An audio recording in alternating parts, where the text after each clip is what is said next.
ito po si Tatay Paking, guys. Nakita ko nakaupo to sa waiting sheet po ng Danpara Elementary School. Interview ko po siya.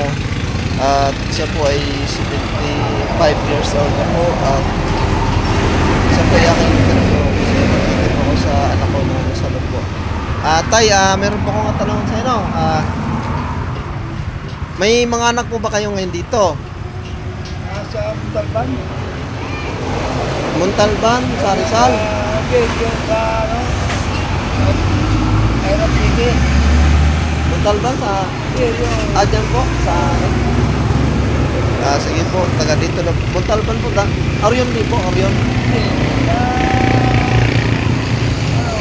Aerob City. Aerob. Ganap. Yung Aerob City, dyan sa ano, may Murabilis. Sa Maraviles po. Sige po, sige. Ako po, may estudyante po kong anak dito na gusto ko po nag-aaral dito. Nagawa Tapos... ako dyan, wala din nila. Pero tayo, sa ngayon, ibig sabihin, sa ngayon, okay ka naman. Okay naman kondisyon mo. Sakit. Ang ano ko po, ang tanong ko sa iyo, saan ka kukuha ng pagkain po araw-araw? May yung vloggers nagbibigay. May vloggers po nagbibigay. Ako po tayo, bago lang po akong vloggers nagbibigay sa inyo. Ako po, ngayon po, magbibigay ko sa inyo konti lang po kasi bago lang po ako nagpo-vlog. Hindi pa po malaki yung content ko po, pero nagbibigay ako sa mga nangailangan at yung ano po, yung kailangan tulungan. Kaya guys, ako po, nakita ko yung si Tatay, ano pangalan mo tayo? Okay. Tatay Paking, nakita ko po, magbibigay po ko kahit kunti lang po na ano para may pangkain siya para mamaya po. Ito po yung pinablog ko kasi po nakita ko sa akin po para po matulungan ko rin siya kasi ilang araw ko na po siyang nasa baybayan at lagi ko po siyang na pagmasda na pabalik-balik dito sa Baswari. Magbibigay po ko ng konting tulong kahit paano po, kahit tulong wala ako, magbibigay hindi po kasi malaga yung pera sa mundo kaya magbibigay ko po kahit paano po.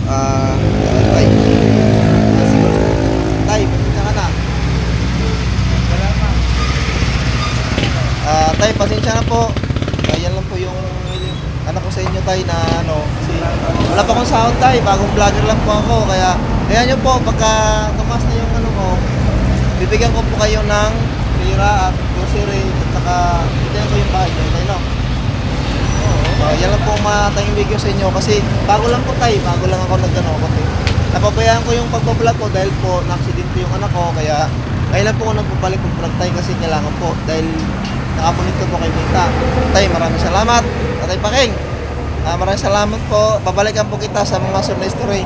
Andito ka lang po lagi, di ba? Babalikan ko sa Tatay Paking, guys, pagka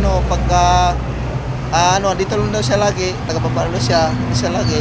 Yun lang po na kaya ko kasi kalalabas lang po ng anak ko galing ospital.